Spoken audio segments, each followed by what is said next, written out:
Are you looking for inspiring finishing details for your sewing projects? Maybe creative treatments for pockets, necklines, or arm's eyes? You have come to the right place. I am excited about the techniques and project ideas we have planned for you. From elegant French bias piping to adorable puffed pockets, beautiful hand embroidery, and an easy clutch purse, we're going to be very busy in my sewing room today. I welcome you here.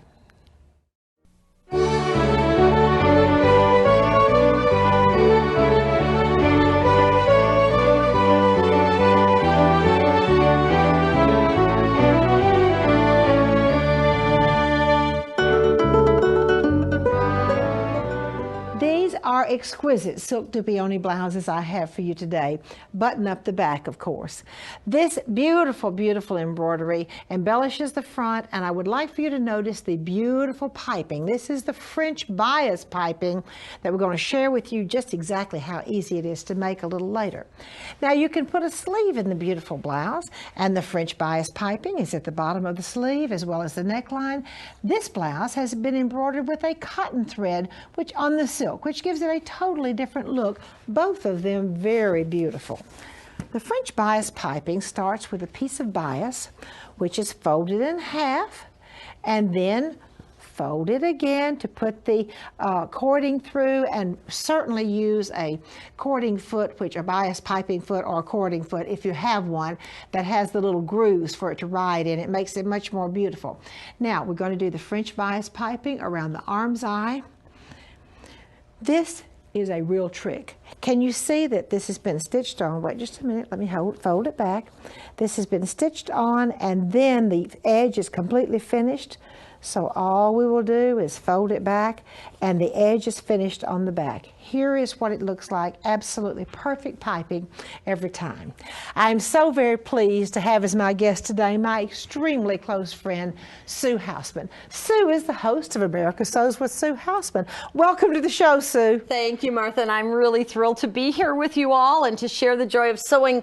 And the French bias piping technique is really more of a construction technique. People aren't used to seeing me doing construction techniques, but I thought your viewers might enjoy new ways to finish off edges. And this is a great one. Can actually be done really with big fat piping as well, or cording. But you mentioned the embroidery. This is the way it looks as recommended by the embroidery, you know, to what colors to use. So keep in mind, you can do your embroideries tone on tone. They don't have to be all these bright colors. But let's get to the French bias piping. Over at this end, you'll see the cut strip, and there is a pattern piece to cut the strip usually. I generally just measure the width and cut long strips and make lots of French bias piping because I'm going to use it on the armholes. I'm going to use it around the bottom of a blouse that's going to be worn out. And as Martha told you, you take that strip and fold it wrong sides together, if there is a wrong side, and then press it well so that you have this folded edge, because that's what's going to wrap around your cord. Now don't forget there's lots of cords available. Some of these are for windows and things, for shades, and those would be an option, or you can buy the cording like this. People ask me, Martha, why are there so many piping feet? And it's because there's so many widths of piping, of course. Oh. The little clear one has a little mini, that would be for 1 millimeter. Here's the one we're going to use today, the standard piping foot. Here's a great big one that will hold up to the big cordings for home deck, and a double welting for home deck. So know that the underside of the foot is the important thing, right? Gotcha. Because the top side doesn't do anything. But the way this interfaces and steers your cord as you're covering it, that's the key. So I'm going to pick up now this piece of cording, and we're going to come to the machine because we have a neck edge that we need to finish. And so we're going to take the cording, and here's my little tip, Martha. At the beginning, before you go onto the cording itself, sew across, okay, and catch that cording. You know why?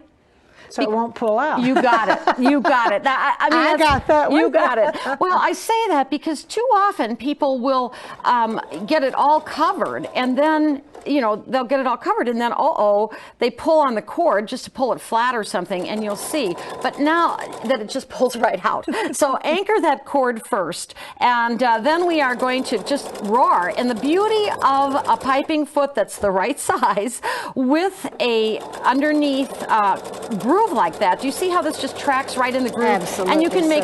I made tons of piping for all these things that I was doing for Martha Pullen today. So we made just lots and lots of piping. But there you see the way I call it, the French bias piping, because it's cut on the bias and it's the double thickness as the French. I thank Patty Jo because I think she's the one that taught me how to do this. But now we go to our neck edge, our armhole, our sleeve hem, and we simply lay this in place. And I'm going to start a little from the end because usually my ends I'm getting it lined up with the hole, and we're going to put the fold side up. Want to be sure to point that out. The fold side up. And if your neckline doesn't have a 1/4 inch seam allowance, I would trim it to a 1/4 inch seam allowance because it is easier to do this along that 1/4 inch seam allowance. And now, guess what, Martha? The piping foot again. The piping foot stays in place and it steers this right around my neck edge. And when we get to the end, you can see how that's stitched in place very well. We just cut off the excess and then we go to the ironing board and press. And isn't that amazing? It's amazing, it's easy, and it's beautiful. And so a lot of people just have nightmares over piping, but they don't have to when they use this. Well, here, if you wanted to top stitch that, just drop it into it and move the needle over a little bit and top stitch it in the ditch. Wow. So it's that easy. Oh, Sue, thank you so much. You are welcome. And now Sue has some sewing inspirations to share with you.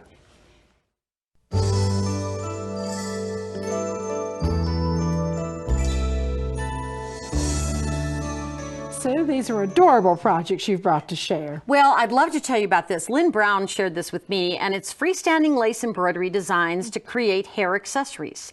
And basically, you can see that this was stitched out on a water-soluble stabilizer, the stabilizer removed, and then stitched to a headband. Wouldn't that be cool for First Communion or a little veil added to it? I think even you could do something for a bride beautifully. And this one is just a little square lace embroidery that we put a ribbon on and drew up and put on a comb. So that easy. Absolutely adorable. Patty Jo shared this with me. She made this darling little sewing basket, so to speak, but it's actually a sewing box. She calls it the sentimental sewing box because she's used scraps from favorite sewing projects and made it for her daughter. And you can see the darling little designs that create the sewing theme as well, made from a Tide box. Okay, so made from a Tide box. Isn't that fabulous? The ultimate recycling. Yeah. So the next project, we just redid our bathroom and I wanted to monogram towels. And I started by monogramming the towels, no problem. I thought, well, why couldn't I just do, now these hoops are so big, why couldn't I just do the rug? And it was sort of an experiment, but it worked out fabulously because here is a bathroom rug that has no rubber backing. That would be the one thing I would say, don't have a rubber backing on it. And I've left it in the hoop because I truly didn't believe, Martha, that anybody would believe that I did this, resized it in the machine so that the stitch count was changed and everything, hooped up the stabilizer, laid it on, put a topper on, and stitched it. Isn't that a riot? Well, it's beautiful. Thank you. I have not seen a bath mat. Thank you. This is fun. These embroidery designs were taken from my toy collection. So these are actually toy sewing machines. Toy sewing machine collection. Toy sewing machines, but this is great because you put your stabilizers in it and you hang it on the wall so you can get at them, and each one holds 3-4 rolls of stabilizers, so it works out pretty well. Adorable. And then here's a scarf that has flat felling to put it together and reverse embroidery and husky lacquer edges on it and tassels, so lots of techniques there to practice with. But the elegant quilt, silk, rayon thread, beautiful added to it, and lots of elegant designs with that little mini piping. Remember we talked about piping, certainly. Which adds such a detail to it. I love the piping in the quilt. I know, the piping in the quilt. And then this is one of the designs, and the hoop actually organizes the ribbons, and then just do the design right over it to put some of those elegant designs onto a vest, a ready-made vest. It is so much fun to share inspirations with our viewers, and I do get a lot of letters, Sue, that tells me how much people enjoy all of these different ideas. Well, good.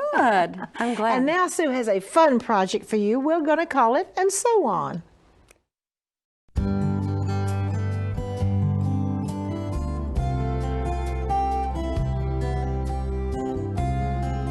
Sue, as always, I'm fascinated by what you have to share. Well, I wanted to talk first, Martha, about the differences in stitching out an embroidery with different threads. Many of the new collections that you're seeing are intended to look hand done and are done in like a cotton thread, and that's what they show, maybe multicolor. This, of course, is blue, but this blouse was done with a 30 weight cotton for the embroidery and really does have a hand done look. But I have to share, when I put them side by side, most people kind of like the one that's done in the 40 weight rayon. They like the sheen, especially on the silk. And then here you see the same kind of a cotton type design done in one of the silk weight cottons that's 50 weight. Okay. So this is a silk finish cotton, 50 weight, kind of a happy medium between the two when you get right down to it. So I thought your viewers might like to see the contrast there of the different threads used for the designs so that they could do the same thing. And I would love to have you do your own little test, really stitch some out. My little and sew on project today is this little bag, and I've got several underneath. It opens up, and just, I thought, well, with that blouse, we'd need an elegant purse, right? Absolutely. So, yeah, so we open it up and we have our little, what I call envelope purse. Now, many machines today actually are doing this in the hoop. So this one was all done flat in a small hoop. So if you have a smaller hoop, you can do that. And then it has markings as to where to fold it up. And I, in this case, use the little hook and loop fastener for it, and just sew the side seam. So that's another cute little one for lipstick or things like that. And of course, these could be done with fabrics that are pretty too. Here you see some pretty different techniques. It's a great way to practice with your new techniques and things. My favorite way to close them, of course, is with a button and buttonhole, because I have a lot of pretty buttons in my collection. And I always point out to people that it's so easy to cut your buttonhole when you have a buttonhole cutter. And of course, on this one, I wanted a pretty snap, so I covered the snap with the silk and poked a hole with the little awl. But that is a great way to finish. Now, the first thing would be, these can be any size, you just decide how big you want your finish first, would be to create the embroidery. So here we have the embroidery done on a stabilizer that's not real sticky, but it does have a stick to it. So hoop the stabilizer and then just lay your fabric in place and create your embroidery. So this would be the right side of the purse, and this is how large the piece is, all in the flat. And once you've done the embroidery, then it's time to put it all together. Now here's another embroidery that I thought I wanted to be sure to show, because this is actually lace, intended to be freestanding lace, intended to be an insert in a blouse. Like, you know, but I thought, wouldn't this be beautiful on the flap of the purse? So instead, just stitched it on the fabric. So the layers then in putting it together, the cotton batting, the backing, which is the lining, and then the top, sew all the way around. So in other words, pin it together and sew all the way around. Here I'm going to sew right along this edge. So that's the edge of my purse. And then once you've sewn all the way around, except not quite all the way around, leave a hole to turn it right side out. And you can see here, this is the hole. Martha, I always suggest people stitch on the seam line there. They go to the ironing board, fold that back, and then take a piece of the fusible web, because when you turn it right side out, then you have that fusible web. I got to tell you, I can't even find the hole on this one. I put the fusible web in and fused it, but you're going to have a finished piece like this. And if you don't have an embroidery machine, obviously you could do other techniques. And in this case, I had found that beautiful button, so I'm going to do a really big buttonhole for this and button my purse up, which I thought would be cool. That is a beautiful project, a beautiful idea, and I love bags. Yep. I use bags for all different kinds of things. So thank you so much for all of your wonderful expertise and for your wonderful projects you've prepared for us. And now I have some designer techniques to share with you.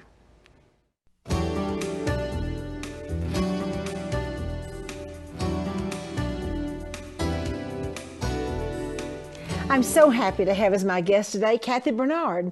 Kathy is the editor of So Beautiful magazine. Kathy, welcome to the show. Thanks for having me, Martha. Today we have a great construction technique for the viewers. This is Carrie Mecca's cotton candy dress, and as you notice, the outstanding feature is those little puff pockets. The puff pockets. Aren't they neat? And you just look at that and you say, how did she do that? I love techniques like that. Well, show so us. I'm going to show you how. I'm going to show you how, and then you can make one for yourself. Gotcha. Okay, first you're going to start off with cutting. This is going to be the puff part of your pocket, and this is going to be the pocket lining. You'll finish the top raw edge with a piece of bias binding, and I've used a 1/2 inch bias tape maker to do that. And we're going to put an elastic casing 1 inch below that, and I've used a 1/4 inch bias tape maker to create that, and stitched a straight stitch on each side. Now before you insert the 1/8 inch elastic, you want to stitch a double row of gathering stitches here, because once you put this elastic in, it gets all bunched up. So do this first, then run your elastic through here to prepare that. Another thing you want to do before you go any further is you want to match these notches up on the side and fold this pocket lining down so that the top fold edge matches the casing edge, because you're going to be stitching that on a little bit later. All right, next what you want to do is gather that up, and you're going to stitch it to the outer edge of the pocket lining with the pocket lining the top edge folded down. It looks like that. Now on each side you've got to take a little tuck here, as she's done, to finish out the top edge of that ruffle, and it's very easy to do. You just fold it down and then you'll fold it back so that the edge of the binding is at the seam line edge. Once you've stitched this, you'll just trim it 1/4 inch, and then you'll turn it inside out like a little pillowcase, and it'll look like this. Next, what you want to do is carefully work this with your fingers and press this edge down flat, pulling all of the fullness in towards the center. On the back side, I've done this in black stitching. You'll want to hand stitch this across the top edge along your elastic casing line, and then you will set it on top of your skirt or your base fabric. And use basting glue for this. This will really help and keep it from shifting. So glue baste this all the way around the edge, and then top stitch with a straight stitch about 1/8 inch around the edge. And when you're finished, you just pull that puffy part down, and it covers up your stitching, and that's how easy it is. Isn't it great? It really is an adorable technique. And you can add this to even an adult garment, like a jacket for the pockets on a jacket or on capri pants or whatever. It's great. You can make tiny ones for little baby garments too. It is such a sweet little technique. Kathy, I just love special techniques that I you do really too. don't see every day. And the ones that make people say, how on earth did you do Yes, that? especially well, those of us that love to sew love that. That's right. And now I have some hand embroidery to share with you.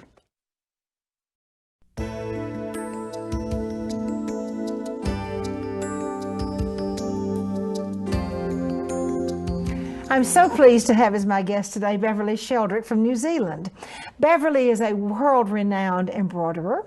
She is a teacher at the Martha Pullen School of Art Fashion, and she is the teacher in 2 new silk ribbon embroidery DVDs. Beverley, welcome to the show. Thank you, Martha. It's always a pleasure to be here with you. Now, today, Martha, I would like to show the viewers these cats. Now, everybody loves cats, and they're just as much fun in silk ribbon as they are in the home. So we're going to start with here. You will see there are 4 straight stitches, but what I want the viewers to notice is that the 2 side ones are just slightly shorter in length than those 2 top ones. Give them a pair of shoulders. Now here we've got 3 stitches that are above. Again, these are just straight stitches, but I do want you to notice that they are quite close together. So here we are. Now we've got 2 little ears. Now these are 2 little ribbon stitch ears just at a slight angle. And then here, of course, we've given him a tail and we've given him some whiskers. Can't have a kitty cat without whiskers, can we? No. And then I've just put a couple of leaves here for him to frolic in while he's sitting there. Now, so here we go. You can see I've already put in the first of the stitches there, and then I need to bring them down to here. These are just straight stitches. You can see how close they are there, and these are the ones that are just slightly longer.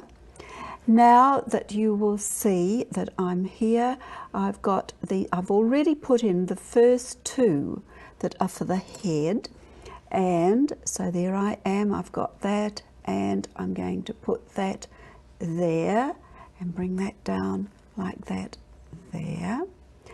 And now I'm going to give him some ears, because our kitty cat can't go without ears, can he? No. Must be able to hear us calling him. We know he's going to want to know.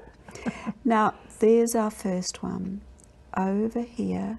I'm just going to see that it's a ribbon stitch, so the needle is piercing like this, and I'm just going to take it through. You can see it's just a little short one, so it's going like that. Now I've got this, I'm just going to park that needle over there for just a moment because I want to give him a tail. And here we are. I'm going to put a twist in this here, like this. And here we are, just like that. And again, it's a ribbon stitch because we want a tail, a little point at the end of our tail. So there we are. We're going to take that down like that. So there he is there. Now you can see with these whiskers, I've already put in one side of his whiskers. Got to get him breathing quickly. So here we are. And you will notice that these stitches are actually within the head. Then they're not from the side of the head. We're imagining a nose and with them coming out there like that. So here we go. We're like this. And I'm just coming. You'll see the middle one is the longest one, and into there like that, and then over to here like that, and over to there like that. And now we have a kitty cat sitting there adorable. Just nicely. Now of course we've got to have some leaves for him to frolic in. And so here we are. Now this is ribbon stitch, and we talked about ribbon stitch when we were making both the ears here. They were little ribbon stitches, and then we also talked about a ribbon stitch when we wanted a point to the end of our tail. Now the secret of ribbon stitch, Martha, is really very simple. You lie the ribbon on the ground there like that.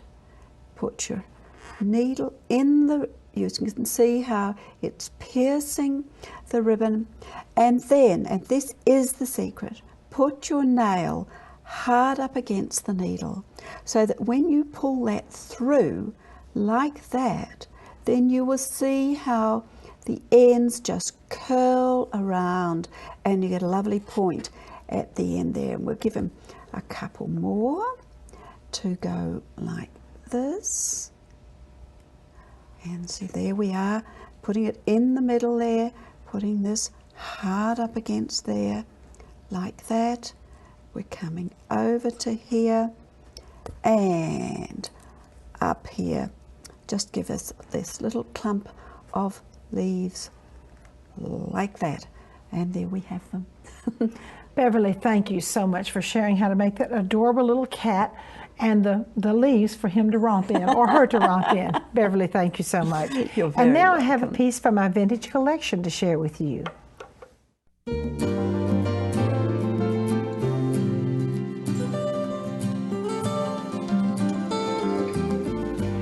This little dress is so pretty, and it has two really unusual features.